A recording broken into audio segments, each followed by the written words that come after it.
قال الله تعالى في مقام آخر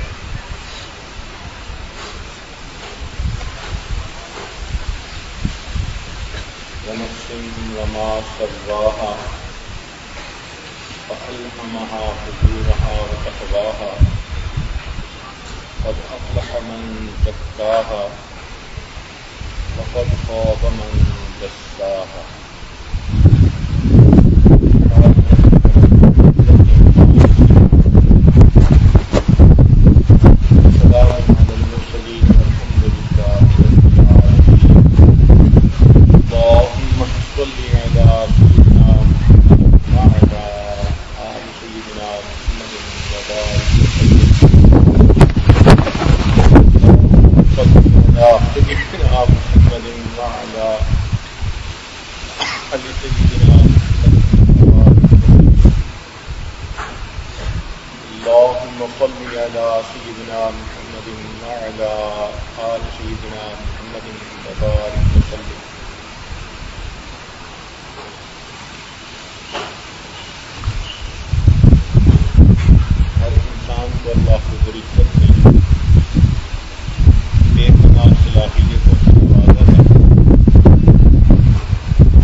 اس لیے وہ وائپ کرنے سے بالکل صاف شفاف ہو جاتا ہے.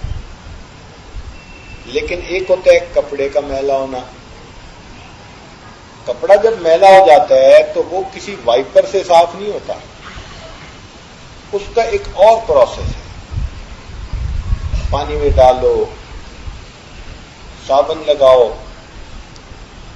پھر اس کو نچوڑو, تب جا کے میل اس کپڑے سے الگ ہوگی. اس کو تزکیہ کہتے ہیں, کیونکہ اب میل اس کپڑے کے اندر داخل ہو گئی. اسی طرح انسان کے قلب کے اندر گناہوں کی ظلمت نہیں ہوتی, اوپر ہوتی ہے. کلا بل ران علی قلوبہم ما کانوا یکسبون, تو دلوں کے اوپر گناہوں کی وجہ سے زنگ لگ جاتا ہے. اور سب لوگ جانتے ہیں کہ زنگ اندر نہیں داخل ہوتا, زنگ اوپر کی سطح پر ہوتا ہے. اور اوپر کی سطح پر آپ ایمری پیپر لگائیں, رسٹ دور کرنے والی چیز لگائیں تو وہ چیز میں چمک کا یہی حال ہے کہ قلب کے اوپر گناہوں کے اثرات ہوتے ہیں. جب ذکر کرتا ہے, اللہ کرتا ہے, استغفار کرتا ہے, تو اس سے وہ اوپر کی میل دور ہو جاتی ہے. اس لیے ذکر جو ہے یہ انسان کے دلوں کے صاف کرنے کی چیز ہے. فرمایا لکل شیء ثقالۃ ثقالۃ القلوب ذکر اللہ. ہر چیز کے لیے پالش ہوتی ہے اور دلوں کی پالش اللہ کا ذکر ہے. تو یہ تو ہو گیا تزکیہ قلب، دل کی صفائی. ایک ہوتے ہیں تزکیہ نفس، کیونکہ نفس کے اندر خرابی ہوتی ہے.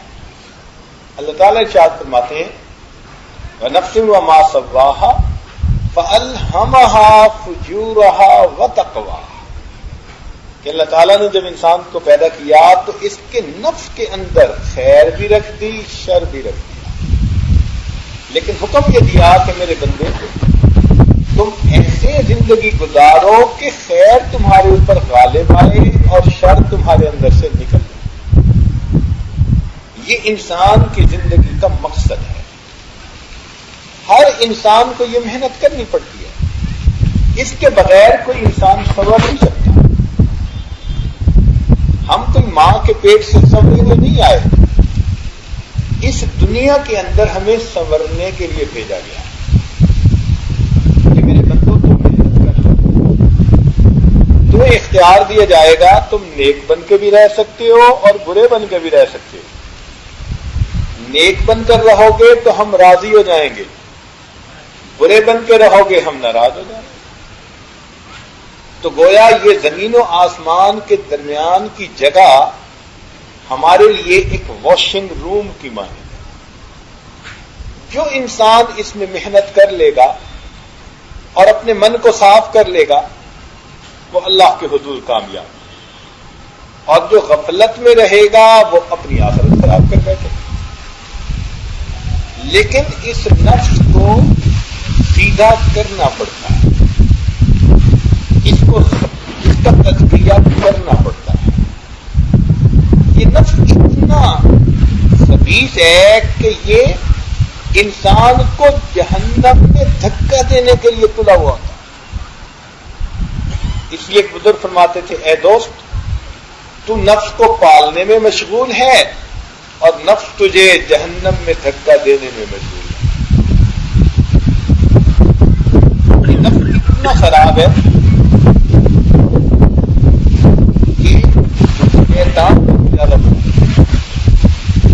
اب آپ حیران ہو گے جی کہ شیطان سے بھی زیادہ برا تھی. تو اس لیے کہ شیطان میں بڑا عبادت گزار تھا، زمین کے چپے چپے پہ سجدے کیے تھے اس نے. اتنا عبادت گزار جس کو طاؤس الملائکہ کا خطاب ملا ہوا تھا. آخر یہ کیسے دربار سے دھتکار دیا گیا؟ اس وقت تو کوئی شیطان نہیں تھا نا کہ جس نے اس کو بہکایا. تو شیطان کو کس نے بہکایا؟ تو علماء نے لکھا کہ اس کو اس کے نفس نے بہکایا. تو نفس ایسا خراب ہے کہ یہ عزازیل کو بھی شیطان بنا کر اللہ کے دربار سے دھکا دلوا دیتا ہے. اس لیے اللہ رب العزت نے قرآن مجید میں جہاں شیطان کے مکر و فریب کا تذکرہ کیا وہاں فرمایا ان کید الشیطان کان ضعیفا کہ شیطان کے مکر کمزور ہے. اور جہاں انسان کے نفس کا تذکرہ کیا فرمایا ان کیدکن عظیم کہ تمہارے مکر تو بہت زبردست ہے. تو انسانی نفس کے لیے عظیم کا لفظ اور شیطان کے مکر کے لیے ضعیف کا لفظ. معلوم ہوا کہ انسان بگڑے تو یہ شیطان سے بھی زیادہ برا بن جاتا ہے. یہ وہ کام کر دکھاتا ہے جو شیطان بھی نہیں کر پاتا.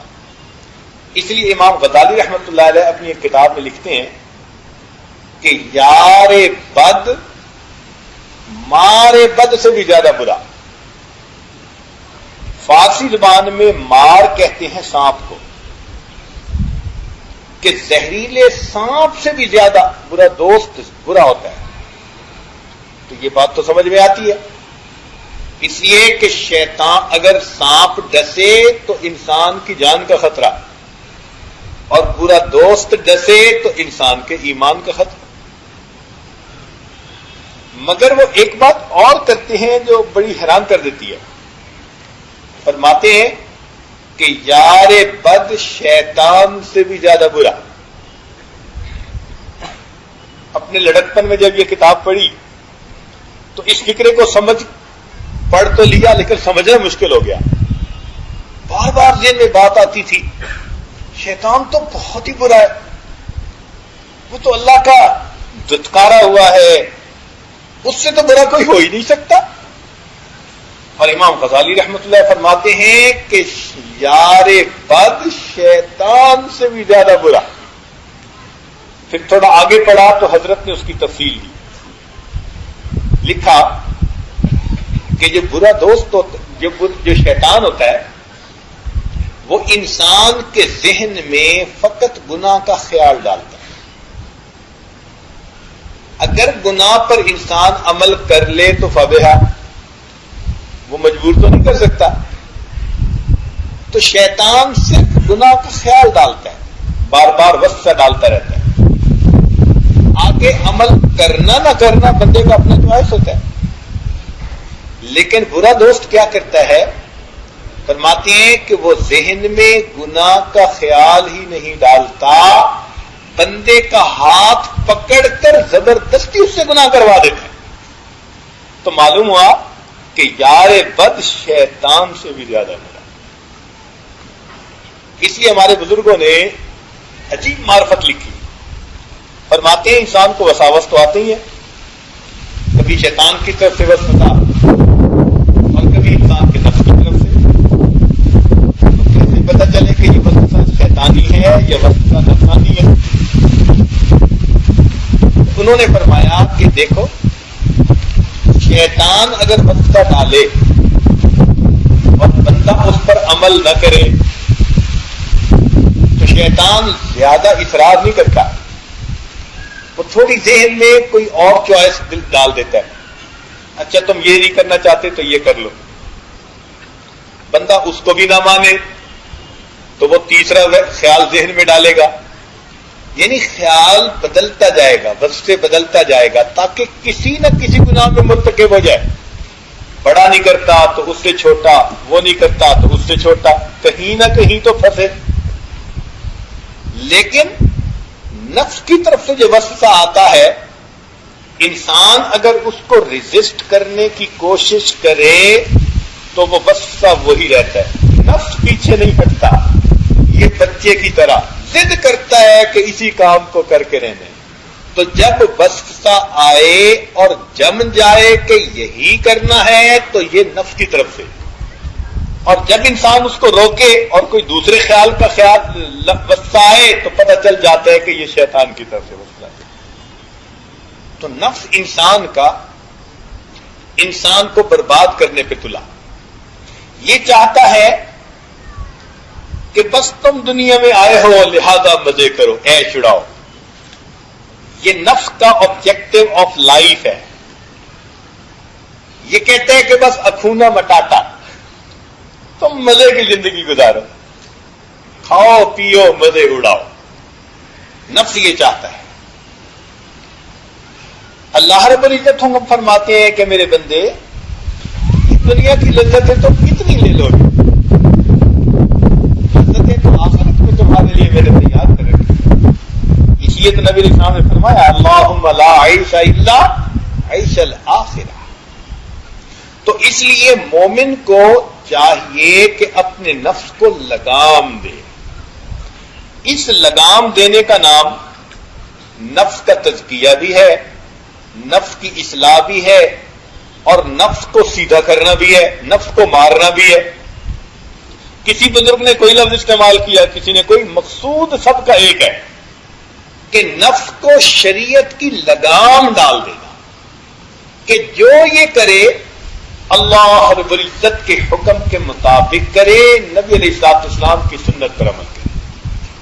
سارے تصوف و سلوک کا مقصود بالآخر یہی ہے. چنانچہ حضرت ثانی رحمۃ اللہ سے کسی نے پوچھا کہ حضرت تصوف کا مقصد کیا ہے؟ فرمایا کہ انسان کے رگ رگ اور ریشے ریشے سے گناہوں کا کھوٹ نکل جائے.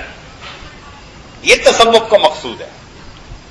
تو ہمارے بزرگ جو اذکار بتاتے ہیں، ذکر مراقبے بتاتے ہیں، معمولات بتاتے ہیں، وہ فقط واسطے ثواب کے نہیں ہوتے، بلکہ ان کا مقصد ہوتا ہے کہ انسان کے اندر اس کا اثر، اور اثر کیسے پتہ چلے؟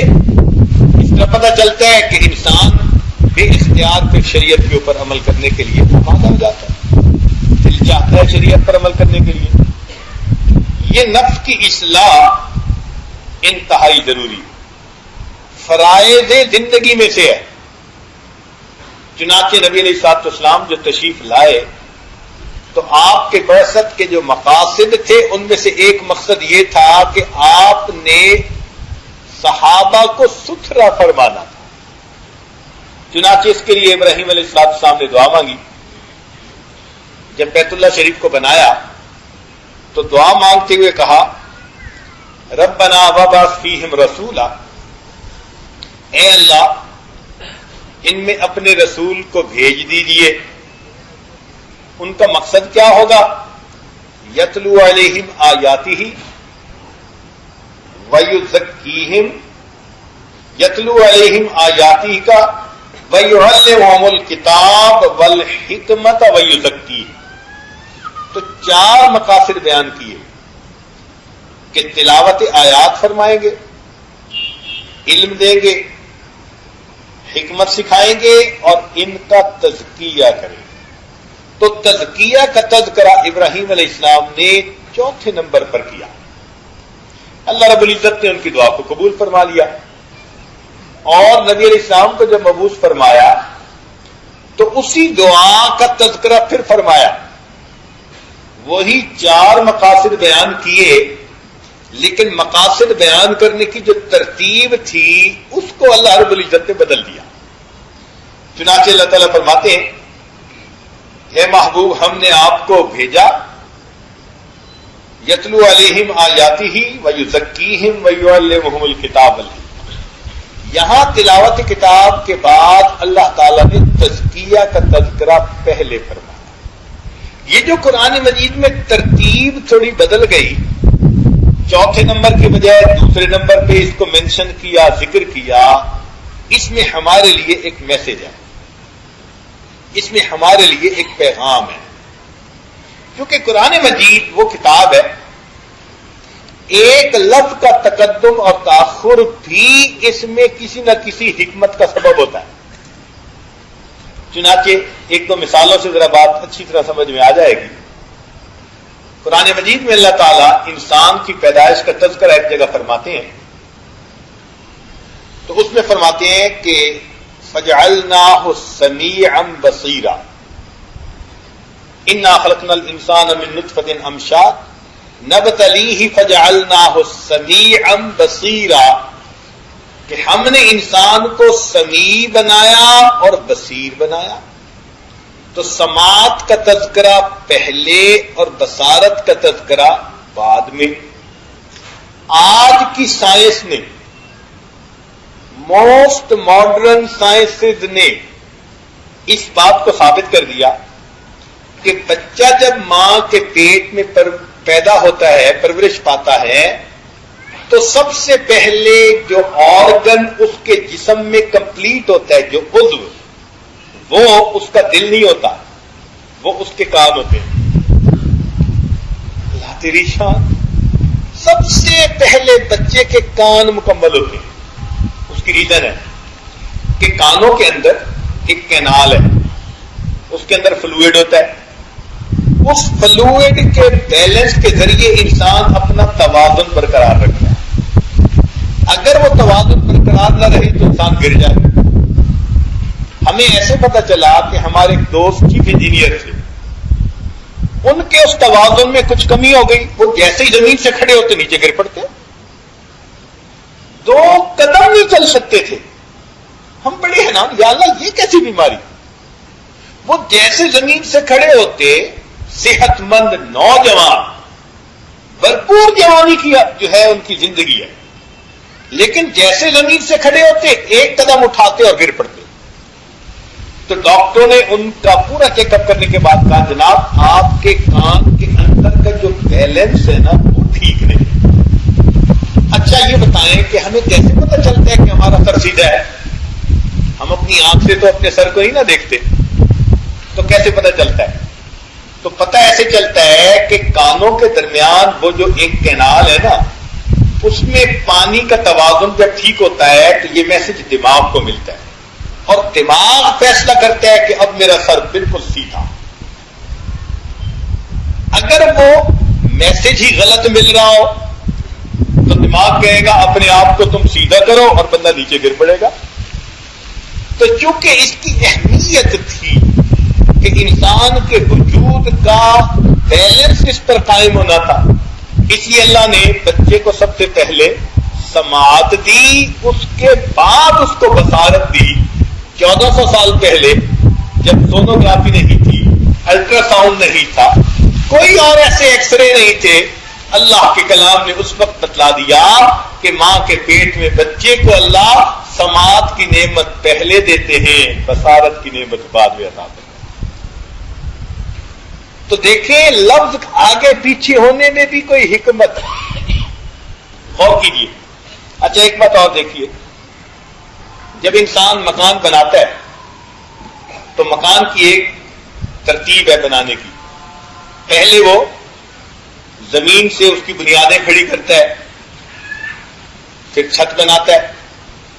بنانے کی یہ ترتیب ہے.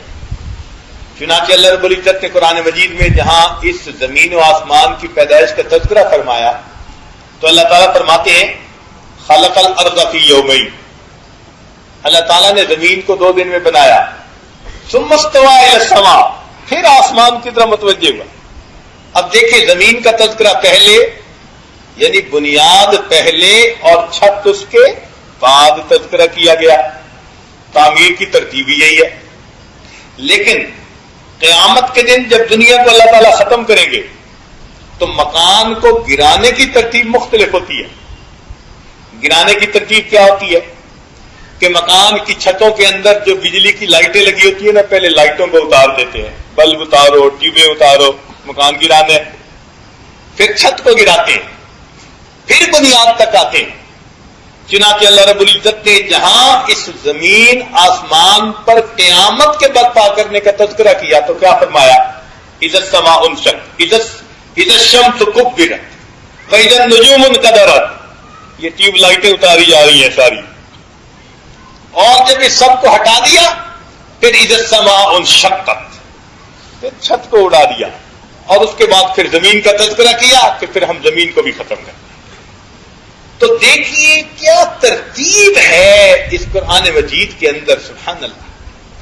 تو یہ مثالیں دینے کا مقصد یہ تھا کہ اللہ رب العزت نے تزکیہ کو جو مقدم فرما دیا تو ہمارے لیے اس میں ایک پیغام ہے اللہ رب العزت کی طرف سے کہ تم اس کی اہمیت کو سمجھو اور اپنے آپ کو ستھرا کرنے کے لیے فکر مند ہو جاؤ. چنانچہ جب کسی چیز کی اہمیت بتانی ہوتی ہے تو انسان اس بات کو کرتا ہے. زیادہ اہمیت بتانی ہو تو قسم اٹھا کر کہہ دیتا ہے. یہ جو یمین قسم کھائی جاتی ہے کس لیے؟ بات کی اہمیت جتانے کے لیے. اور پھر کوئی بڑا بندہ ہو وہ پھر قسم کھا کر کہے تو بات کی اہمیت اور بڑھ جاتی ہے. سنیے اور دل کے کانوں سے سنیے، اللہ رب العزت جو مالک کائنات ہیں، خالق کائنات ہیں، وہ قرآن مجید میں قسمیں کھا کر انسان کو تزکیہ حاصل کرنے کا حکم فرما رہے. اللہ رب العزت کا قسم کھا لیں، اور پھر ایک قسم نہیں کھائی، 7 قسمیں کھائی، لگاتار کھائی. شاید اتنی اہمیت سے کوئی دوسری چیز بیان نہیں کی گئی. ایک کے بعد دوسری، تیسری، چوتھی، 7 قسمیں کھا کر کہا. چنانچہ اللہ تعالیٰ ارشاد فرماتے والشمس وضحاها، پہلی قسم والقمر اذا تلاہا دوسری قسم، والنہار اذا جلاہا تیسری، واللیل اذا یغشاہا چوتھی، والسماء وما بناہا پانچویں، والارض وما طحاہا چھٹی، اور ساتویں ونفس وما سواہا فألہمہا فجورہا وتقواہا قد افلح من زکاہا وقد خاب من دساہا. 7 قسمیں کھا کر فرمایا جو ستھرا ہوگا وہ کامیاب، اور جو ستھرا نہیں ہوگا وہ خسارہ اٹھانے والا. اندازہ لگانا چاہیے کہ انسان کے لیے اپنے آپ کو سنوارنا، اصلاح کے لیے فکر مند ہونا، اپنے اوپر محنت کر کے اپنے آپ کو صحیح انسان بنانا، یہ کتنا اہم کام ہے کہ رب کریم قسمیں کھا کر ارشاد فرما رہے. اس لیے ہمیں چاہیے کہ ہم اپنے آپ کو سنوارنے کے لیے فکر مند ہو جائیں. دنیا کے ہر بندے کو فکر مند ہونا پڑے گا، ورنہ ماحول کا اثر بندے پر ہو جاتا ہے. یاد رکھیں، نیک سے نیک انسان کو آپ برے ماحول کے اندر رکھیں، اس کے برا بننے کے چانسز موجود ہوتے ہیں، اور برے سے برے انسان کو نیک ماحول میں رکھیں، اس کے نیک بننے کے چانسز موجود ہوتے ہیں. انسان ماحول سے متاثر ہوتا ہے. اس لیے مستقل محنت کرنی پڑتی ہے، اپنے اوپر موت تک محنت کرنی پڑتی ہے. زندگی میں کوئی ایسا وقت نہیں آ سکتا کہ بندہ کہہ دے جی اب میں سنور گیا، اب مجھے محنت کی ضرورت نہیں ہے. موت تک یہ وقت نہیں آ سکتا. تو موت سے پہلے تو فکر مند رہنا پڑے گا، سوچنا پڑے گا. ہاں اتنا ضرور ہے کہ اگر انسان جلدی فکر مند ہو جائے اور میل جیسے کپڑے پہ تھوڑی ہو تو ایک دفعہ صابن لگانے سے صاف، اور اگر بہت میلا ہو جائے تو پھر 2 دفعہ صابن لگانے سے بھی صاف نہیں ہوتا، اور اگر مکینک کے تیل والے کپڑے ہوں تو پھر 10 دفعہ دھونے سے بھی صاف نہیں ہوتا. اس لیے جتنا جلدی ہم فکر مند ہو جائیں گے، ورنہ عمر گزرتی جائے گی، دل پہ داغ لگتے جائیں گے، دھبے لگتے جائیں گے، اور بعض ایسے داغ ہوتے ہیں پھر وہ دھلنے سے بھی نہیں، دل بالکل پتھر ہو جاتا ہے، اثر قبول ہی نہیں کرتا. اس لیے اس سے پہلے کہ یہ زیادہ انسان کا دل زیادہ خراب ہو، ہمیں اس کے فکر کی ضرورت ہو جانی چاہیے. ہمیں اپنی نفس کی اصلاح کی فکر ہو جائے، اور ہم اللہ رب العزت سے مانگیں کہ اللہ ہمارے اندر سے ان خرابیوں کو دور کر دیجئے اور ہمارے اندر اچھائیاں عطا فرمائیں. تو یہ تزکیہ کی محنت ہر مرد کو، ہر عورت کو کرنی پڑتی ہے. اس کے بغیر انسان کا سنورنا ممکن نہیں. ہاں، تزکیہ کے 2 مختلف طریقے ہیں. ایک طریقہ تو یہ ہے کہ انسان اس دنیا میں فکر مند ہو جائے اور اپنے آپ کو شریعت کی لگام پہنائے، اللہ والوں کی صحبت اختیار کرے، ان کی وعظ و نصیحت سنے. ان کی وعظ و نصیحت دلوں کے لیے شفا بلکہ دلوں کے لیے دوا ہوتی ہے. اور اس محنت میں لگا رہے آسانی سہولت کے ساتھ، اور اللہ رب العزت سے مانگتا رہے. اللہ رب العزت یہ نعمت عطا کر دے تو یہ انسان کی کامیابی. یہ ایک طریقہ ہے. اور دوسرا طریقہ یہ ہے کہ انسان دنیا میں ملی جلی زندگی گزارے، نماز بھی پڑھ لی، جھوٹ بھی بول لیا،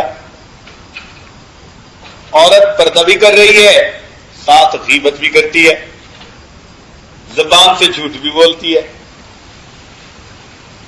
اپنی طرف سے تہجد بھی پڑھ رہی ہے، لوگوں کے دل بھی دکھا دیتی ہے،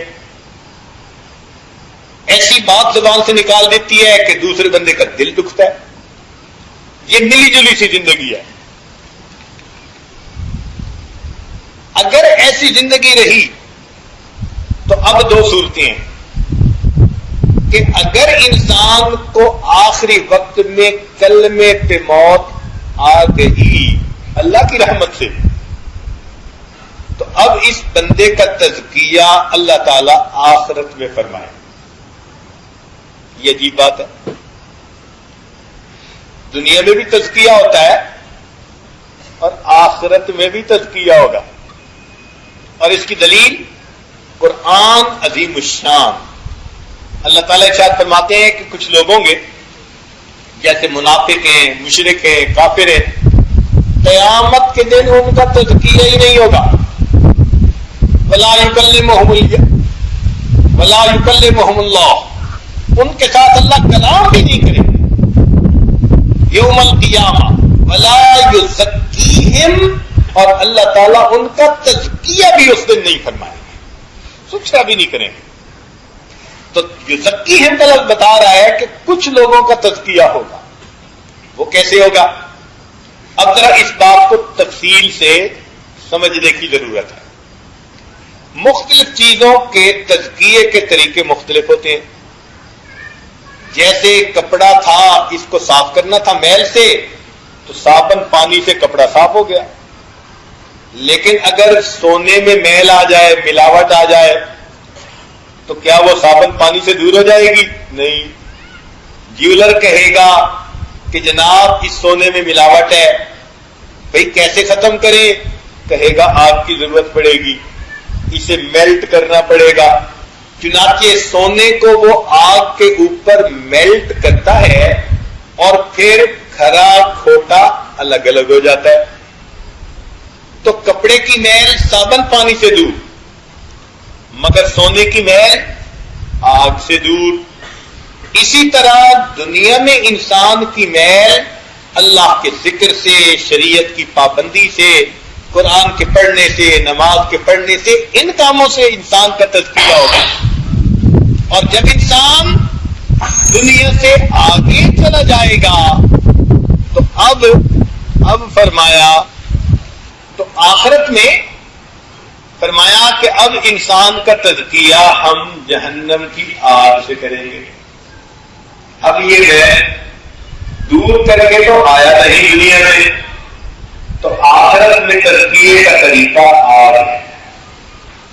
چنانچہ دنیا میں انسان جسمانی بیمار ہونا، اس کے لیے ہسپتال بنے ہوئے ہوتے ہیں. لو جی ہسپتال لے کے جاؤ، بندے کو وہاں ایڈمٹ کروا دو، دوائیاں دو، تو بندہ صحت مند ہو جاتا ہے، پھر اسے گھر لوٹا دیا جاتا ہے.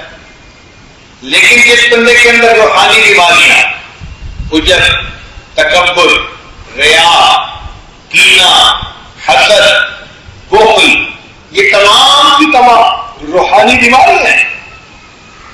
ان بیماریوں کا علاج کروانا ضروری، اور اگر نہیں کروائیں گے اور ان بیماریوں کو لے کے ساتھ جائیں گے تو پھر کلمے کے موت آنے کی بنا پر اللہ تعالیٰ آخرت میں تزکیہ کرے.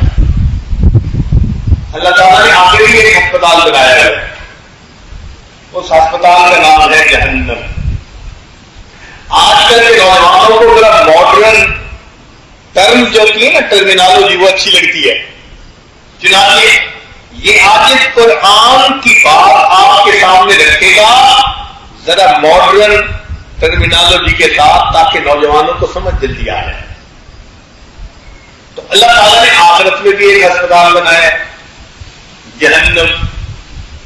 دنیا میں میرے بندوں تم اگر ستھرے ہو کے نہ آئے، روحانی بیماریوں سے شفا پا کے نہ آئے، تو پھر ہم تمہیں یہاں ایڈمٹ کریں گے. لہذا بہتر یہ ہے کہ دنیا میں سہولت کے ساتھ، آسانی کے ساتھ انسان اپنی اصلاح کے لیے فکر مند ہو. اگر نہیں ہوتا تو ہاسپٹل میں کیا ہوتا ہے کہ سب سے پہلے جو مریض آتے ہیں نا، اس کو ایمرجنسی وارڈ میں لے کے جاتے ہیں. ایمرجنسی وارڈ کے اندر کیا ہوتا ہے؟ ایمرجنسی وارڈ میں ایک دو ڈاکٹر ہوتے ہیں، تھوڑا سا اسٹاف ہوتا ہے، بہت ہی تھوڑا سا. وہ جلدی سے اس بندے کی بات پوچھتے ہیں کیا ہوا، وہ فکروں میں، اور فوراً ٹریٹمنٹ دینی شروع کر دیتے ہیں. اور کہتے ہیں جی پھر بڑے ڈاکٹر آئیں گے، اسپیشلسٹ آئیں گے، وہ آپ کی فائل بھی پڑھیں گے اور آپ سے زیادہ معلومات بھی کریں گے، پھر وہ فیصلہ کریں گے کہ آپ کو کس وارڈ میں ہم نے لے کے جانا ہے۔ لہٰذا بڑے تکلیف میں آنے سے پہلے ہم نے جلدی سے آپ کی ٹریٹمنٹ شروع کر دی۔ جو بندہ کلمہ پڑھ کر دنیا سے گیا لیکن گناہوں کا بوجھ تھا، دل کی میل بھی لے کے چلا گیا، من کی بیماریاں بھی لے کے چلا گیا، تو اللہ تعالیٰ اس کی قبر کو ایمرجنسی یونٹ بنا دیں گے، 2 فرشتوں کو بھیجیں گے، فرمائیں گے کہ جاؤ ان سے مختصر سے سوال پوچھ کے پتہ کر لو کہ مریض کس درجے کا ہے۔ اور وہ منکر نکیر آ کر کیا پوچھیں گے؟ من ربک، کتنا چھوٹا سا سوال، من نبیک، چھوٹا سا سوال، ما دینک، چھوٹا سا سوال۔ ان 3 سوالوں کے پوچھنے سے ان کو پتہ چل جائے گا کہ یہ کس درجے کا مریض ہے، چنانچہ ویسے ہی ٹریٹمنٹ شروع ہو جائے۔ چنانچہ کتابوں میں لکھا ہے کہ جو گناہگار قبر میں جاتا ہے تو اس کو قبر کے اندر ہی ٹریٹمنٹ ملنی شروع ہو جاتی ہے۔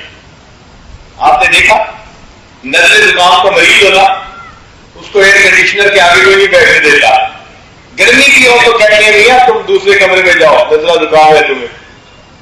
اسی طرح جس کو گناہوں کا نزلہ زکام ہوگا، اللہ تعالیٰ اس کی قبر کو ایئر کنڈیشن نہیں بنائیں گے، اس کو گرمی میں بٹھائیں گے، جہنم کا گڑھا بنائیں گے اس قبر کو۔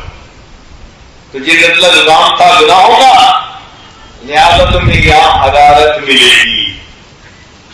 حرارت ملنے کے بعد کیا ہوگا؟ اگر اس نے نمازیں نہیں پڑھی تو اس کو سزا دی جائے گی۔ چنانچہ حدیث پاک میں آتا ہے کہ جو شخص دنیا میں بے نمازی ہوگا، اللہ تعالیٰ قبر میں اس کے اوپر ایک گنجے اژدہے کو مسلط فرما دیں گے، اور وہ گنجا اژدہا اس کو ڈسے گا اور اس کے ذہن کی وجہ سے انسان تڑپے گا۔ جب نارمل ہوگا پھر ان کو ڈسے گا، فجر قضا کرنے کی وجہ سے ظہر تک، ظہر قضا کرنے کی وجہ سے عصر تک، عصر سے مغرب، مغرب سے عشاء، عشاء سے فجر، یوں ہوگا۔ اب اگر آپ دیکھیں اژدہا کی مثال، تو یہ اس بندے کو ڈرپ نہیں لگ جائے گی آخرت کی؟ دنیا میں ڈرپ لگاتے ہیں، جو بندہ ہوتا ہے مریض کو لٹا دیتے ہیں اور ایک بوتل لگا دیتے ہیں، اور بوتل میں سے قطرہ قطرہ اس کو دوائی ملتی ہے۔ یہ اللہ تعالیٰ نے گنجے اژدہے کو بھیج دیا، وہ بھی ایک بوتل اس کے سر پر کھڑی کر، وہ بھی چند قطرے زہر میں ڈالتا ہے اور بندے کی تکلیف پہنچتی ہے، پھر چند قطرے اور ڈال دیتے ہیں۔ یہ خدا نے ڈرپ لگا، تیری نماز نہ پڑھنے کی سزا تو تمہیں یہاں ملے گا۔ پھر اور دیکھیں، بیمار بندہ ہونا، اس کو ذرا کبھی پاؤں دباتے ہیں، کبھی سر دباتے ہیں، کبھی ہاتھ دباتے ہیں، اس کو کہتے ہیں فزیو تھراپی۔ یہ جو گناہوں والا مریض آیا نا قبر میں، اللہ تعالیٰ قبر میں اس کی فزیو تھراپی کروائیں گے۔ حدیث پاک میں آتے ہیں کہ جب جائے گا تو قبر اس بندے کو دبائے گی، جس کو ضبط قبر کہتے ہیں، مگر کتنا دبائے گی؟ ادھر کی پسلیاں ادھر اور ادھر کی پسلیاں ادھر جائیں، یہ اس کی فزیو تھراپی ہو رہی ہے۔ تمہیں دباتے ہیں ذرا تاکہ تمہارے جو گناہوں کے بیماری ہے نا ان کا علاج ہو جائے۔ اور یہ اس بندے کے ساتھ معاملہ قیامت تک ہوتا رہے گا۔ پھر جب قیامت کا دن ہوگا، اس بندے کو کبھی بھی اعلیٰ کے سامنے پیش کیا جائے گا، مالک الملک کے سامنے پیش کیا جائے گا، اور پھر اس کی فائل بھی پیش کر دیں گے، لے لیے اس کا نام اعمال ہے۔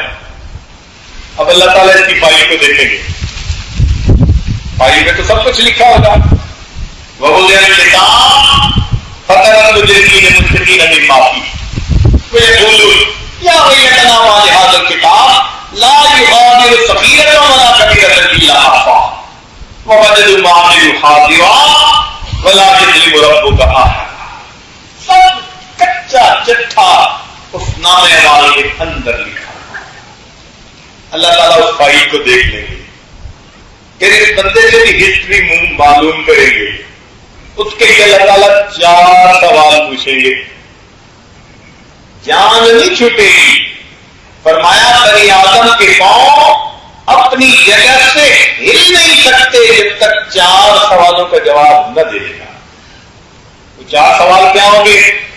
میرے بندے تم نے زندگی کیسے گزاری، جوانی کیسے گزاری، مال کدھر سے کمایا اور کدھر خرچ کیا، اور اپنے علم پر تو نے کتنا عمل کیا. اس کے جواب یہ بغیر انسان ہل نہیں سکے گا. جان چھٹے گی. یہ چاہے گا کہ میں جلدی سے جنت میں چلا جاؤں، روکیے جائے گا.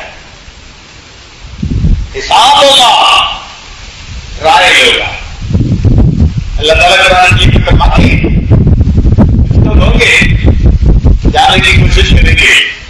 ارشاد ہوگا وَقِفُوهُمْ إِنَّهُمْ مَسْئُولُونَ. انہیں روک لیجیے، ان کا ٹرائل کیا جائے گا. شکل اوپر سے اور تھی، اندر سے حالت اور تھی. وَقِفُوهُمْ، میرے فرشتوں انہیں روکو. یہ اللہ کی بنائی ہوئی چیک پوسٹ ہوگی. وَقِفُوهُمْ إِنَّهُمْ مَسْئُولُونَ.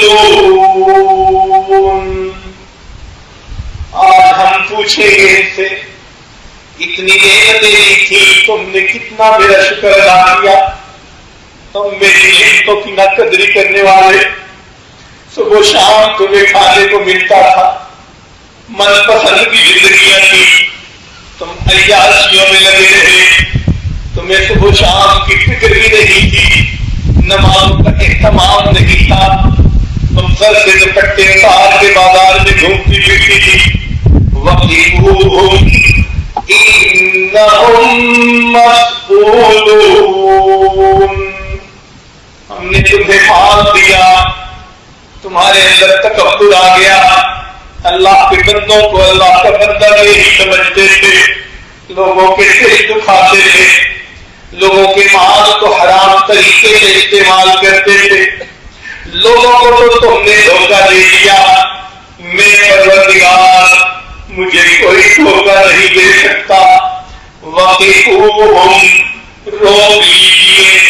إِنَّهُمْ مَسْئُولُونَ،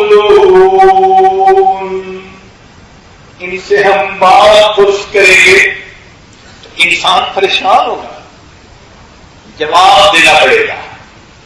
اب جب اللہ رب العزت بندے سے سوال پوچھیں گے، نام اعمال دیکھیں گے، تو اب ڈیسیژن ہوگا کہ یہ تو بڑا مریض ہے، لہذا یہ ہسپتال میں ایڈمٹ ہوگا. ہاسپٹل کے اندر مختلف درجے ہوتے ہیں، وارڈ بنے ہوتے ہیں. ایک ہوتا ہے جنرل وارڈ، چھوٹے موٹے مریض جنرل وارڈ میں بھیج دیتے ہیں، چھوٹے موٹے مریض ہیں. ایک ہوتے ہیں بڑے خطرناک قسم کے مریض، ان کو اسی ایکسٹینسو کیئر یونٹ ادھر بھیجتے ہیں. اور ایک ہوتی ہے لمبے عرصے تک بیماری کا علاج کروانے والے، ان کے لیے ہوتا ہے ٹرشری کیئر یونٹ. تو کسی کو جنرل وارڈ، کسی کو ECU وارڈ میں، اور کسی کو ٹرشری کیئر وارڈ. جہنم میں بھی اللہ نے 7 درجے بنا دیے. فرمایا جو گناہگار مومن ہوگا ہم اس کو اوپر کے جنرل وارڈ میں رکھیں گے جس کا نام جہنم ہے. اور جو نیچے ہیں فرمایا جتنے زیادہ گناہ اتنا نیچے، اتنا نیچے. اور جو سب سے نیچے کا ہے فرمایا ان المنافقین فی الدرک الاسفل من النار. جو رنگی کی زندگی گزارنے والا، منافقت دل میں رکھنے والا، اس کو جہنم کے سب سے نیچے کے درجے اور ویسے بھی دستور ہے، آپ اگر اپنے اسٹور میں کوئی چیزیں رکھیں تو جس چیز کو جلدی نکالنا اور دروازے کے قریب رکھتے ہیں، اور جس کو بڑی دیر کے بعد نکالنا آخری کونے میں اس کو رکھتے ہیں. اللہ تعالیٰ بھی کافروں کو، مشرکوں کو اور منافقوں کو نیچوں کے درجے میں رکھیں گے. کیوں؟ اس لیے کہ ان کی بیماری کا علاج ہے. نہ بیماری کا علاج ہوگا نہ جہنم سے نکلیں گے، لہٰذا اس کو نیچے پہنچا دو. اور مومن کیونکہ کلمہ تو ہوگا، وہ گناہ کے اثرات ہوں گے، فرمائیں گے ان کو اوپر کے ذرا جنرل وارڈ میں رکھ دو، ان کی ٹریٹمنٹ جلدی ہو جائے. مگر ہر جگہ دستور ہوتا ہے کہ آدمی جب ہاسپٹلائز ہوتا ہے تو پھر اس کو مریض کی یونیفارم پہنا دی جاتی ہے. اللہ تعالیٰ نے جہنم میں جانے والے لوگوں کی یونیفارم بنا دی. پوچھئے قرآن عظیم الشان سے کہ جہنمیوں کی کون سی یونیفارم ہوگی؟ فرمایا سرابیلہم من قطران، گندھک کا بنا ہوا لباس پہنائیں. فقہاء نے لکھا ہے کہ اگر ساری دنیا کے انسان، حیوان، چرند، پرند ایک جگہ جمع ہو، موت آ جائے، جتنی بدبو اس جگہ پر ہوگی جہنمی کے کپڑوں کی بدبو اس سے بھی زیادہ ہوگی. اور آج خوشبوئیں، روم فریشنر استعمال کرو، پوائزن استعمال کرو، گورم استعمال کرو، چینل 5 استعمال کرو. آج خوشبوؤں کے بغیر گزارا نہیں ہوتا. عورتیں آنکھوں سے کہتی ہیں ہمیں بہترین خوشبو چاہیے، دم گھٹتا ہے ہمارا. اگر جہنم کی یہ وردی پہنا دی گئی پھر کیا ہوگا؟ ایک گدا مرا پڑا ہوگا کہیں تو اتنی بو ہوتی ہے کہ اس گلی سے گزرا نہیں جاتا، اتنی بدبو کپڑوں میں ہوگی. اور یہ کپڑے اس بندے کو پہننے پڑے، یہ کپڑے پہنا کے جہنم میں بھیجیں. اب جب جہنم کے اندر انسان آئے گا تو وہاں پر جیسا مریض ویسی اس کی دوا اور غذا. ہم نے دیکھا ہے کہ اگر شوگر کا مریض کہیں چلا جائے تو ڈاکٹر کہتے ہیں میٹھی چیز ہرگز نہیں دینی. کیسی کھلائیں؟ کہیں کہ کریلے کھلاؤ، کڑوی چیز. اب اس کا کریلا اس کا علاج ہے. اللہ تعالیٰ بھی وہاں جہنم میں اسی طرح علاج کروائے. جہنمی کو کیسی غذا ملے گی؟ فرمایا ان شجرۃ الزقوم طعام الاثیم کالمہل یغلی فی البطون. زقوم ایک پودا ہوتا ہے، کیکٹس جو ہم کہتے ہیں نا دنیا میں، کانٹے جس کے اوپر ہوتے ہیں، کڑوا اتنا، صبح کے وقت آپ اپنی زبان سے لگائیں شام تک کڑواہٹ ختم نہیں ہوتی، اور اوپر سے اس کے کانٹے بھی. فرمایا وہ کھانے کے لیے لے جائے گا اور بھوک اتنی ہوگی کہ جہنمی اس کو کھائے گا اس طرح کی حالت میں. لیکن جب کھائے گا نہ نگلتے رہے گی نہ اگلتے رہے گی، نہ اندر نہ باہر، پھنس جائے گا. اب کہے گا فرشتوں کو کہ مجھے کچھ پینے کے لیے لا دو، تو پھر فرشتے ان کو شربت نہیں لا کے دیں گے، کیا پلائیں گے؟ پوچھئے قرآن عظیم الشان سے کہ جہنمیوں کو کیا پلایا جائے گا؟ اللہ تعالیٰ کیا فرماتے ہیں کہ ان کو جہنم کے اندر جو جہنمیوں کے زخموں سے خون پیپ نکلے گی، اس کو گرم گرم اکٹھا کر کے پیالوں کے اندر پینے کے لیے دیا جائے گا. وَلَا طَعَامٌ إِلَّا مِنْ غِسْلِينٍ لَا يَأْكُلُهُ إِلَّا الْخَاطِئُونَ. مفسرین نے غسلین کا ترجمہ لکھا کہ یہ خون اور پیپ گرم یہ پینے کو بھی. اب بتاؤ اگر زخم سے پیپ نکلے تو قریب کھڑا نہیں ہو جاتا، جب تینی پڑ جائے گی اللہ دنیا کے مشروب پینے والے آخرت کے مشروب کا بھی خیال کریں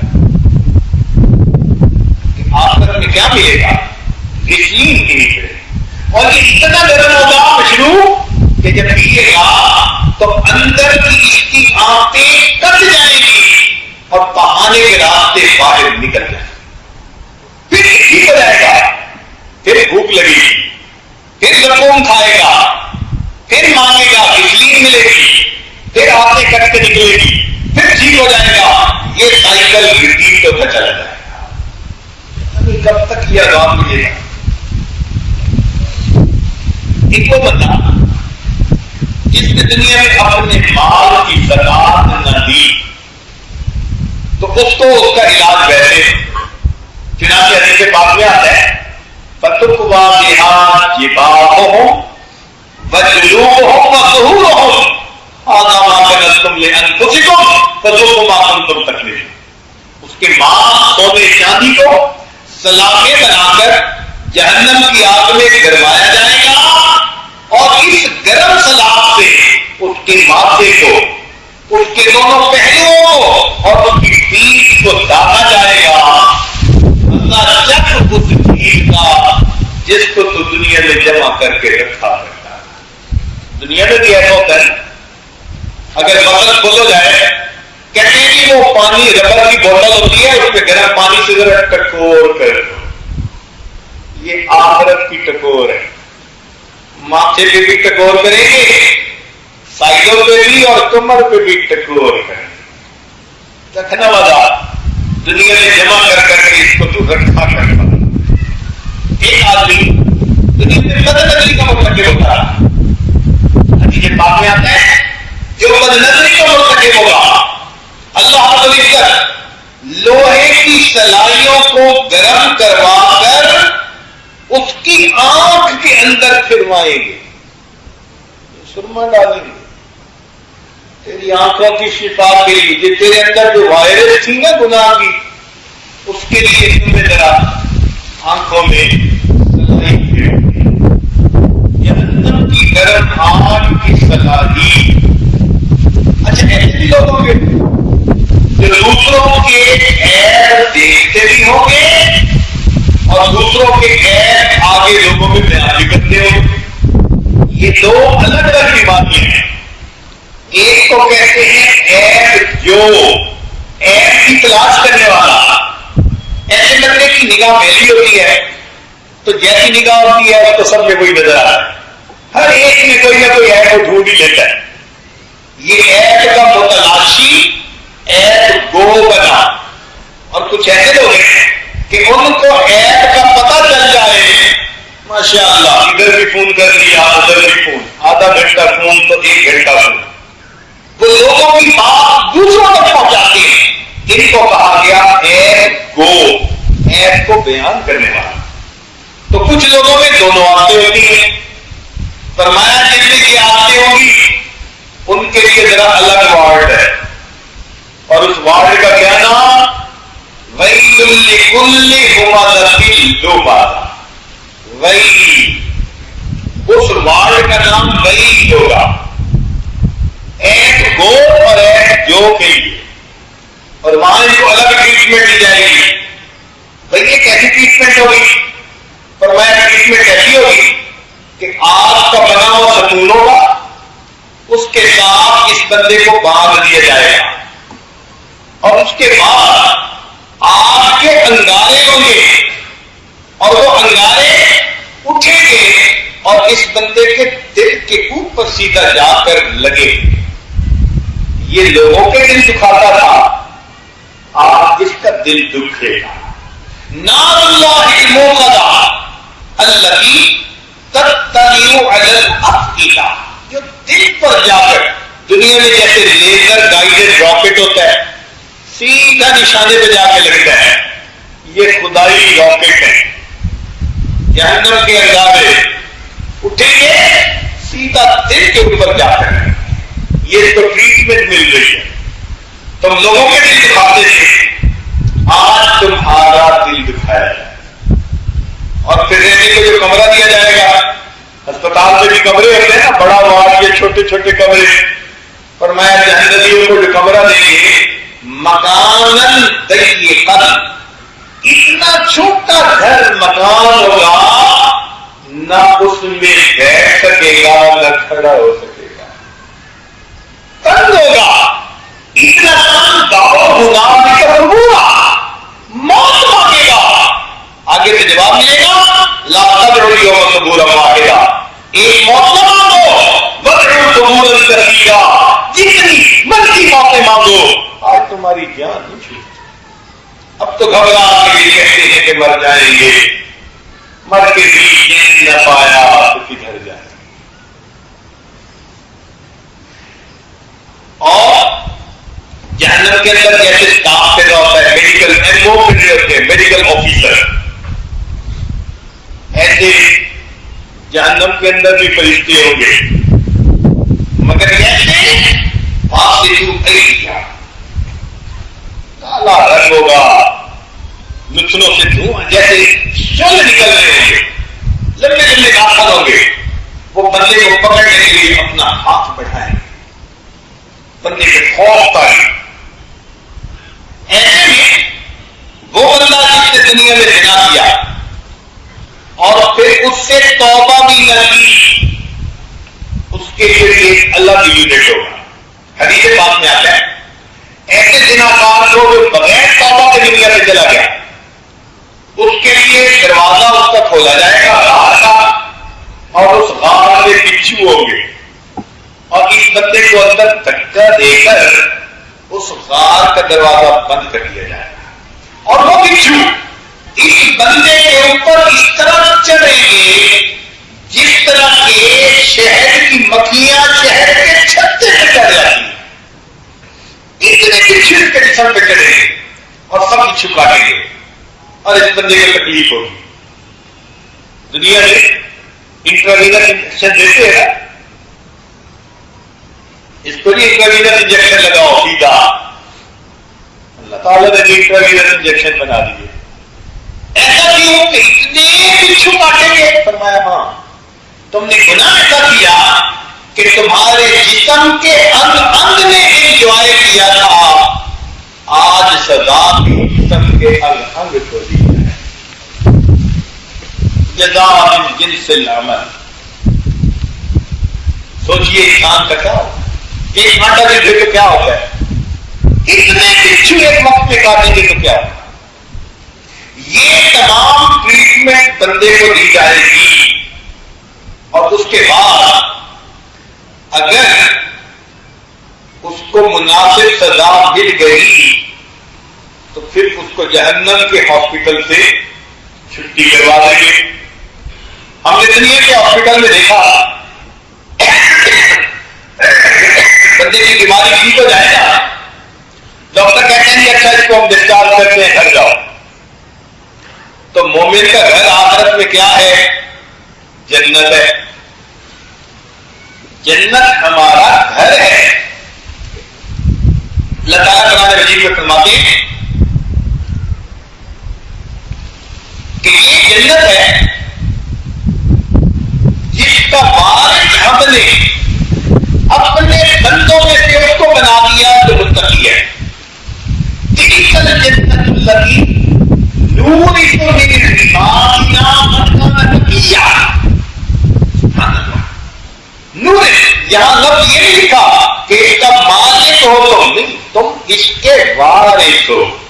وارث کا کیا مطلب؟ یہ تمہارے باپ کی جائیداد ہے۔ جنت حضرت آدم علیہ السلام کو اللہ نے عطا کی، اب ان کی جتنی اولاد ہے کہ کلمہ دو ہوگی وہ اپنے باپ کی جائیداد کے وارث ہیں، تو وہاں جائیں گے سب، لیکن جنت میں داخلے کی شرط ہے۔ ذرا توجہ سے بات سنیے گا، بڑی اہم ہے۔ آج آپ اگر عمرے پہ جانا چاہیں تو عمرے کا ویزا ایمبیسی جب دیتی ہے نا تو ساتھ کہتی ہے وہاں جانے سے پہلے اپنی میڈیکل ٹریٹمنٹ کروائیں اگینسٹ کالرا سر توڑ بخار اور کالرا ان پہ ڈرپ لگوائے تب آپ حج یا عمرے پہ جا سکتے ہیں. اس بیماری والے بندے کو ہم وہاں نہیں جانے دینا چاہتے تو بندے کو ٹریٹمنٹ کروانی پڑتی ہے. اور دیکھیں اگر آپ امیگریٹ کرنا چاہتے ہیں کسی جگہ تو وہ آپ کو ویزا تو لگا دیں گے, کہیں گے کہ میڈیکل کرواؤ. کیوں کروائیں؟ کہیں گے کہ کچھ بیماریاں ایسی ہیں ان بیماریوں والے بندے کو ہم اپنے ملک میں داخل ہی نہیں ہونے دینا چاہتے. کون سی بیماریاں؟ پازیٹیو. اگر یہ بیماری ہے ہمارے ملک میں نہیں جا سکتے. اور ہیپیٹائٹس سی ایسی بیماری ہے کہ وبائی نہیں جا سکتے. کہ وہاں کے ہمارے ایک دوست انجینئر تھے ٹیلی فون کے اندر, انہوں نے ایمرس کے اندر کسی کمپنی کے لیے اپلائی کیا, ان کی سلیکشن ہو گئی. 10ویں دن ان کا فون آیا, رو رہے تھے, در کٹا. پوچھا کیا ہوا؟ کہنے لگے اتنی اچھی تنخواہ, اتنا اچھا اسٹیٹس, حیران کن فریج بینیفٹس انہوں نے مجھے دے دیے, لیکن آخر پر کہا کہ جی میڈیکل کروائیں. میڈیکل کروایا تو ہیپیٹائٹس سی نکلا ہے اور انہوں نے مجھے ریجیکٹ کر دیا.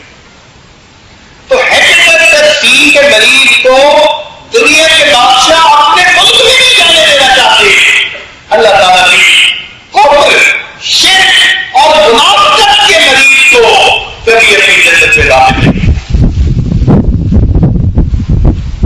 اللہ فرمائیں کہ دیر کر دو, اگر کفر کا وائرس ہے, شرک کا وائرس ہے, نفاق کا وائرس تمہارے اندر ہے, یہ پازیٹیو ہے چیزیں, اب تم اسپتال میں ہو, نہ تمہارا علاج ہوگا نہ تم جنت میں جانے کی قابل ہو. جنت میں جانے کے لیے صحت مند ہو جاؤ. ہاں کتنا لوگوں میں جس کو گناہوں کا نزلہ زکام ہوگا چھوٹا موٹا, فرمائیں گے ہاں اب تمہاری ہم ٹریٹمنٹ کچھ کر دیتے ہیں اور اس کے بعد ہم تمہیں ڈسچارج کر دیں گے. لہذا ڈسچارج کرنے کے بعد مومن کو جنت پہنچا دیا جائے گا. اب ذرا بتائیے کہ جنت میں جانے کے 2 روٹ ہوئے. ایک روٹ تو یہ کہ انسان دنیا کے اندر نیک بن جائے, شریعت کی اتباع کرے, اللہ کا نیک بندہ بن کر رہے, اور جیسے ہی مرے فرشتے آ کر اس کا ٹیسٹ کرے. موت کے وقت جو فرشتے آتے ہیں نا, حدیث پاک میں آتا ہے وہ بندے کے اعضاء سونگتے ہیں, آنکھوں کو سونگتے ہیں, منہ کو سونگتے ہیں, ہاتھوں کو سونگتے ہیں. جن اعضاء سے بندہ گناہ کرتا ہوگا ان اعضاء سے بدبو آئے گی, اور جن اعضاء سے نیک اعمال کرتا ہوگا ان کو خوشبو آئے گی. ان کو پتہ چل جائے گا کہ یہ نیک بندہ ہے. اس کی روح کو قبض کریں گے اور یہ نیک بندہ قبر میں پہنچے گا. کیونکہ اس کو تو بیماری ہی کوئی نہیں, فرمایا جائے گا تمہاری قبر کو ہم جنت کا باغ بنا دیں. تم ویٹنگ لاؤنج میں جاؤ, ذرا ایئر کنڈیشن جگہ تمہارے لیے بنائی ہے. اور جب قیامت کا دن ہوگا ایسا بندہ اللہ کے روز کھڑا ہوگا, فرمائیں گے میرے اس بندے نے نہ کسی کا دل دکھایا نہ میرے حقوق کو پامال کیا. فرمایا جاؤ میرے بندو, تمہارا حساب لیتے مجھے حیا آتی ہے, تم جنت میں بغیر حساب. یہ وہ لوگ ہوں گے جو سیدھا جنت میں پہنچا دیے ہیں. اور دوسرا روٹ یہ ہے کہ دنیا میں مزے کرے لیکن قبر میں بھی سزا, جہنم میں بھی سزا. اب ذرا غور کرنے کی بات ہے کہ ناسک تو ہم اتنے ہیں کہ دھوپ کی گرمی برداشت نہیں ہوتی, اللہ تیرے جہنم کی گرمی ہم سے کہاں برداشت. تو وایا جہنم جانا بہت مشکل کام ہے. تھوڑی لذتوں کی خاطر, جنتوں کے مزوں کی خاطر رب کو ناراض کر لینا, جہنم کا حقدار کرنا, لمحوں میں خطائیں کی, صدیوں میں سزا پائی. چند لمحوں کی سزا, لمحوں کی لذتوں کی خاطر صدیوں اگر جہنم میں انسان جلے گا, یہ کہاں کی عقل مند ہے. لہذا بہتر فیصلہ یہی ہے کہ ہم اس دنیا کے اندر اپنی سہولت کے ساتھ کہیں اصلاحی تعلق جوڑ کر اپنے آپ کو سنوارنے کے لیے کوشش کریں، سنت کی اتباع کریں، ذکر اذکار کریں، معمولات کریں، نماز کی پابندی، تہجد کی پابندی، پردے کی پابندی، جھوٹ سے پرہیز، غیبت سے پرہیز، ان اعمال کو ہم کر کے اللہ سے دعا مانگیں، اللہ ہمارے اندر کے گرد کو ہم تو دوائی لے سکتے ہیں نا، شفا تو آپ نے دینی ہے، یہ یاد رکھنا، مریض کا نام دوا کھانے تک ہوتا ہے، بیماری کو رب دور کرتا ہے، دندا خود نہیں دور کر سکتا، وہ تو بیماری دور کرتا ہے، وہ تو گولی کھا سکتے ہیں نا، تو ہمارا بھی سنیے قرآن عظیم کا، اللہ تعالیٰ فرماتے ہیں میرے بندو وَلَوْلَا فَضْلُ اللَّهِ عَلَيْكُمْ وَرَحْمَتُهُ مَا زَكَىٰ مِنكُم مِّنْ أَحَدٍ أَبَدًا، اگر اللہ کا تم پر فضل نہ ہوتا، اگر اللہ کی تم پر رحمت نہ ہوتی، تم میں سے کبھی بھی کوئی ستھرا نہ ہو سکتا، وَلَٰكِنَّ اللَّهَ يُزَكِّي مَن يَشَاءُ، اللہ جس کو چاہتا ہے اس کو ستھرا کر دیتا ہے۔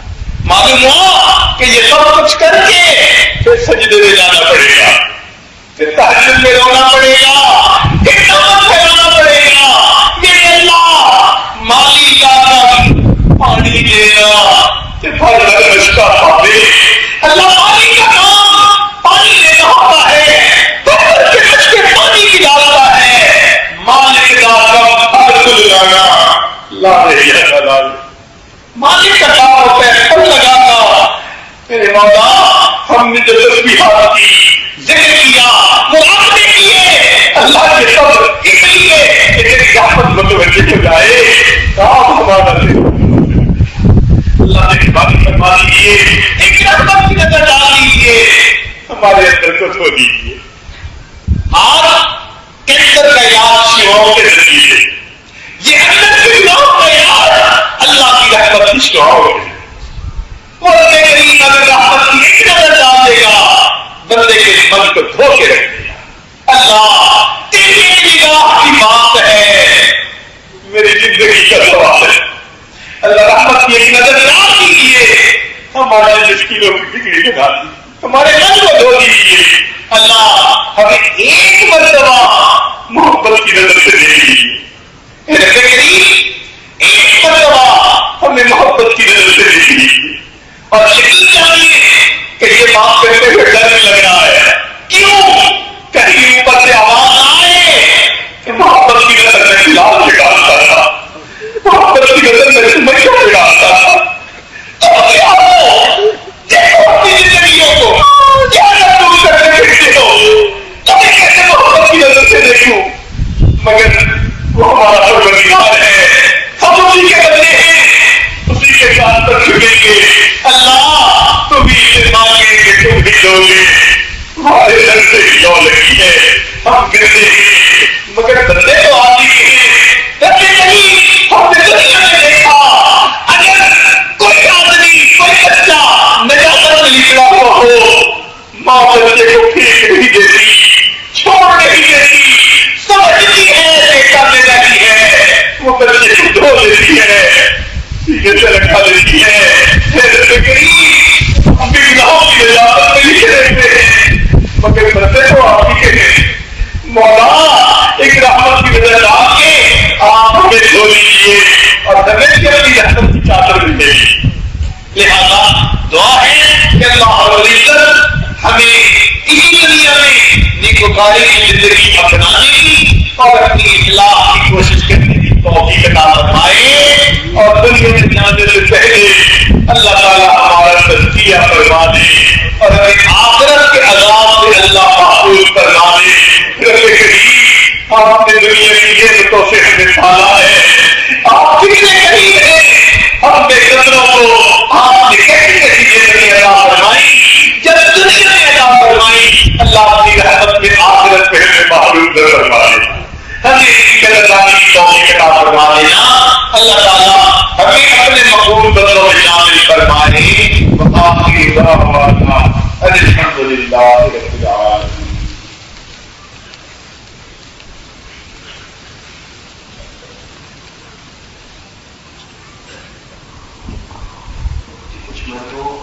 بابا کی طرف سے بیعت کا پیغام آیا تھا، دعا سے پہلے حضرت والا بیعت کرنا.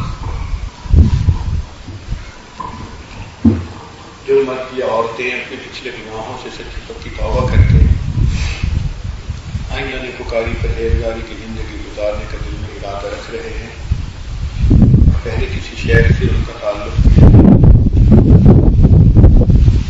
کو چاہیے کہ وہ دل میں نیت کر لیں کہ اس بیعت کا مقصد اللہ رب العزت کی رضا، نبی علیہ الصلوۃ والسلام کی اتباع اور اپنی اصلاح. اس میں رکاوٹ بنتے ہیں انسان کے گناہ. لہٰذا بیعت ہوئے کہ زندگی کے پچھلے تمام گناہوں سے سچی پکی توبہ کر لیجیے اور دل میں یہ نیت کر لیجیے کہ اللہ ہمیں آئندہ سچی اور سچی زندگی گزارنے کی توفیق عطا فرما. الحمدللہ وکفی وسلام علی عبادہ الذین اصطفی، اما بعد. یہ کلمات سچے دل کے ساتھ پیچھے پڑھتے جائیے. بسم اللہ الرحمن الرحیم. لا الہ الا اللہ محمد رسول اللہ. آمنت باللہ وملائکتہ وکتبہ ورسلہ والیوم الآخر والقدر خیرہ وشرہ من اللہ تعالی والبعث بعد الموت. آمنت باللہ کما ہوا باسمائہ وصفاتہ وقبلت جمیع احکامہ اقرار باللسان وتصدیق بالقلب. اشہد ان لا الہ الا اللہ واشہد ان محمدا عبدہ ورسولہ. استغفر اللہ ربی من کل ذنب واتوب الیہ برحمتک یا ارحم الراحمین. چند معمولات ہیں جو بہت آسان ہیں. ایک درود شریف صبح اور شام 100 مرتبہ پڑھنا، اللہم صلی علی سیدنا محمد وعلی آل سیدنا محمد وبارک وسلم. دوسرا استغفار 100 مرتبہ صبح شام پڑھنا، استغفر اللہ ربی من کل ذنب واتوب الیہ. اور تیسرا قرآن مجید کی تلاوت روزانہ کرنا. ایک پارہ روزانہ پڑھیں تو بہت ہی اچھی بات ہے. اگر مشکل ہو تو چلو آدھا پارہ پڑھ لیجیے. روزانہ تلاوت قرآن پاک کی کوشش ضرور کریں.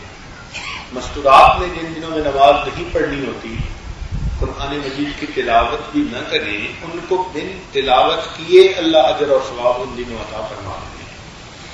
چوتھی چیز ہے چلتے پھرتے لیتے بیٹھے دل میں اللہ کی عزت کا دھیان رکھنا. اس کو کہتے ہیں دست بکار دل بیار.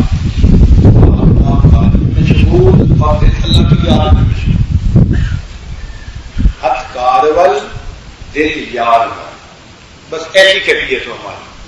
ہم کھاتے پیتے چلتے پھرتے لیٹے بیٹھے ہر وقت دل میں اللہ رب العزت کی یاد، اللہ کی طرف دھیان. اور پانچویں چیز ہے ذکر قلبی یعنی مراقبہ. اور مراقبے کا طریقہ یہ ہے کہ آپ باوضو ہو کر یکسو ہو کر یکرو ہو کر نماز کے بعد جیسے مصلی پر بیٹھ جاتے ہیں تو تھوڑی دیر کے لیے ظاہر کی آنکھیں بند کر لیں اور من کی آنکھوں کو کھول دیں اور یہ سوچیں کہ اللہ رب العزت کی رحمت نبی علیہ السلام کے قلب مبارک پر اور وہاں سے صدیق اکبروں کے قلب اور ہمارے مشائخ کے قلوب سے ہوتی ہوئی میرے قلب میں آ رہی ہے.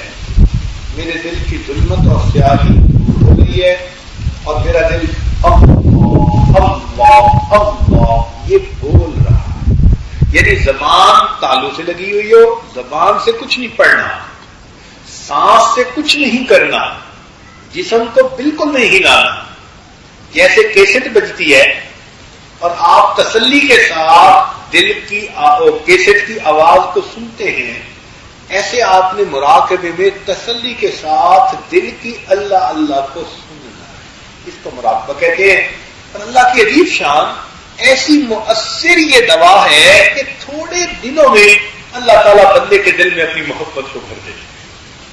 2 × 2 جیسے 4 کا پکا یقین ہوتا ہے. اس عاجز کو پکا یقین ہے کہ جو بندہ بھی ان معاملات کو کرتا ہے اللہ دل کی دنیا کو بدلتے ہیں اور یہ بات کرتے ہیں اس عاجز کے پاؤں کے نیچے چٹان. ایسی یقین سے یہ بات کہتے ہیں.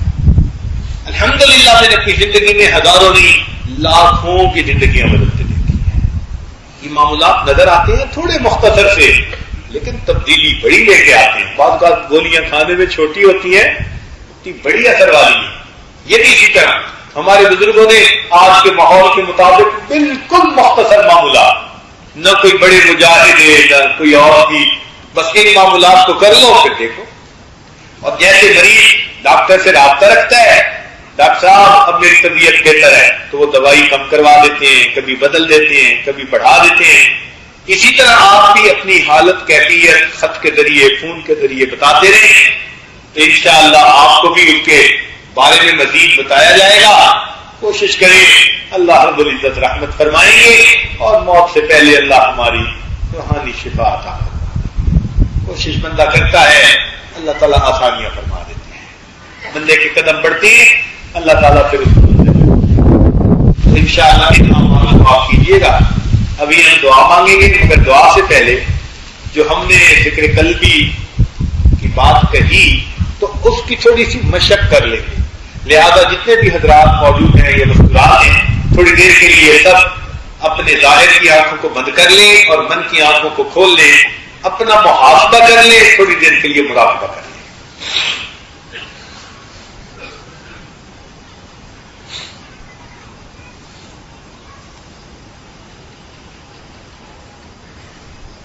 انسان جب اپنے اندر جھانکتا ہے اسے اپنی اصل تصویر نظر آتی ہے. اپنے من کے دریچے کو کھولیے، اپنی اصل تصویر کو دیکھیے.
میرا غفلت میں ڈوبا دل بدل دے. ہوا و حرص والا دل بدل دے. میرا غفلت میں ڈوبا دل بدل دے. بدل دے دل کی دنیا دل بدل دے. خدایا بدل فرما دل بدل دے. گنہگاری میں کب تک عمر کاٹوں. گنہگاری میں کب تک عمر کاٹوں. بدل دے میرا رستہ دل بدل دے. سنوں میں نام تیرا دھڑکنوں میں. سنوں میں نام تیرا دھڑکنوں میں. مزہ آ جائے مولا دل بدل دے. ہٹا لوں آنکھ اپنی ماں سے جیوں میں تیری خاطر دل بدل دے، تیرا ہو جاؤں اتنی آرزو ہے،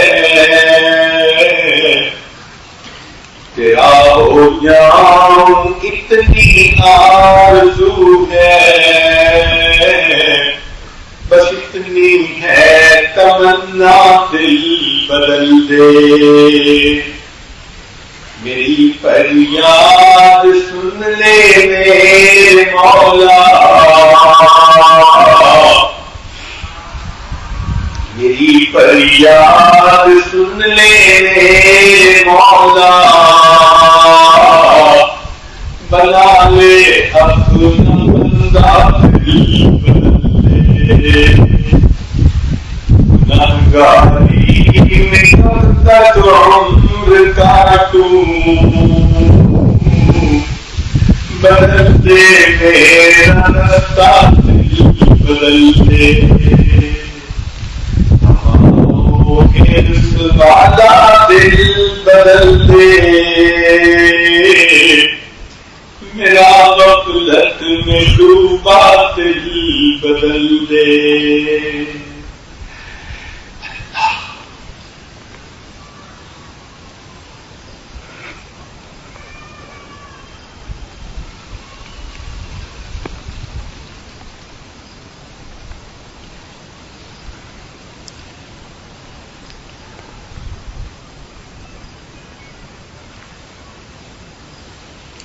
لا الہ الا اللہ محمد رسول اللہ، دعا کر لیجیے۔ سبحان ربی الاعلی، اللہم صل علی سیدنا محمد وعلی آل سیدنا محمد وبارک وسلم۔ اے مالک، ہم آپ کے عاجز مسکین بندے ہیں، ہمارے گناہوں کو معاف فرما، ہماری خطاؤں سے درگزر فرما، ہمارے عیبوں کی پردہ فرما، اللہ ہماری نگاہوں کو پاک فرما، دلوں کو صاف فرما، سینوں کو اپنی محبت سے لبریز فرما، اپنے عشق کی آتش ہمارے سینوں میں پیدا فرما، ہمارے خاندان سے اپنے ذکر کو جاری فرما، روئے روئے سے اپنے ذکر کو جاری فرما، ہڈی ہڈی بوٹی بوٹی میں اپنی محبت پیدا فرما، رب کریم اپنی محبت سے ہمارے دلوں کو لبریز فرما، پروردگار عالم ہمارے ظاہر کو اپنے پیارے حبیب صلی اللہ علیہ وسلم کی سنتوں سے سجا اور ہمارے باطن کو اپنی معرفت سے منور فرما۔ اے اللہ میں برے دن سے محفوظ فرما، بری رات سے محفوظ فرما، برے خوابوں سے محفوظ فرما، برے انجام سے محفوظ فرما۔ اے اللہ ہدایت ملنے کے بعد گمراہی سے محفوظ فرما، عزت ملنے کے بعد ذلت سے محفوظ فرما، اپنے قرب کے بعد دوری سے محفوظ فرما۔ میرے مولا آنے والے وقت کو گزرے وقت سے بہتر فرما، آنے والی زندگی کو گزری زندگی کا سہارا بنا۔ اے اللہ عزتوں کی روزی نصیب فرما، عزتوں کی زندگی نصیب فرما، اپنے وقت میں عزتوں کی موت نصیب فرما، اور قیامت کے دن اپنے سامنے عزتوں کے ساتھ نصیب فرما۔ اے اللہ اس سے پہلے کے لوگ ہمیں کلمہ پڑھائے، ہمیں اپنے اختیار سے کلمہ پڑھنے کی توفیق عطا فرما۔ اس سے پہلے کے ظاہر کی آنکھیں بند ہو جائے، من کی آنکھیں کھلنے کی توفیق عطا فرما۔ اس سے پہلے کے لوگ ہمیں بدل دیں، ہمیں غسل توبہ کی توفیق عطا فرما۔ اس سے پہلے کہ ہمیں کفن پہنا دیا جائے، ہمیں تقویٰ کی پوشاک پہننے کی توفیق عطا فرما۔ اس سے پہلے کہ ہماری نماز پڑھی جائے، اللہ نے نماز کی حضوری نصیب فرما۔ اور اس سے پہلے کہ قیامت کے دن آپ کے سامنے پیشی ہو، اللہ اپنی بارگاہ میں قبولیت نصیب فرما۔ رب کریم ہماری دعاؤں کو اپنی رحمت سے قبول فرما۔ ہمارے والدین عزیز اقارب مشائخ جو فوت ہو چکے ان کی مغفرت فرما، اور جس کی آپ نے مغفرت کر دی کو جو کہ اعلیٰ درجات عطا فرما۔ اے اللہ ہمارے ساتھ درگزر میں محبت فرما۔ رب کریم آپ نے قرآن مجید میں فرمایا وَأَمَّا السَّائِلَ فَلَا تَنْهَرْ، سوال کو انکار نہ کرو، جھٹکی نہ دو۔ اے اللہ جب ہم تم دونوں کو حکم دیں ہم سوال کو انکار نہ کریں۔ اے رب کریم آپ کی تو ہم بھی تو آپ کے در کے سوالی ہیں، آپ انکار نہ فرمائیے، اپنے در سے خالی نہ اٹھائیے۔ میرے مولا آپ کے در کے سوا کوئی دوسرا در نہیں کہ آپ کے در سے خالی ہوتا ہے، کوئی بربت ہوتا ہے، کوئی شکی ہوتا ہے. اللہ ہمیں شکی کا بنا دیجیے گا، جھولیاں بھر دیجیے، اللہ رحمتوں سے جھولیاں بھر دیجیے، نیک مرادیں پوری کر دیجیے. اے اللہ تعالیٰ سے نتیجہ کی طرف کا ان کو اولاد رحیم عطا فرما، جو صاحب اولاد کی اولادوں کو نیکوکار بنا، فرما بردار بنا، ماں باپ کی آنکھوں کی ٹھنڈک بنا. جس گھروں میں جوان تک کی لڑکیاں موجود ہیں، اللہ بچوں کے مستقبل کو روشن فرما، ماں باپ کے لیے فرض ادا کرنے آسان فرما. اے اللہ اولاد کے غموں سے محفوظ فرما، اولاد کے دکھوں سے محفوظ فرما، اولاد کی پریشانیوں سے محفوظ فرما. اے اللہ صاحب خانہ نے جس محبت کے ساتھ یہاں آنے کی دعوت دی، اس کے بدلے ان کو اپنی سچی محبت نصیب فرما. جتنے مرد عورتیں یہاں آئے ہیں، اللہ سب کے گناہوں کی بخشش فرما، سب کو اپنے مقبول بندے اور بندیوں میں شامل فرما.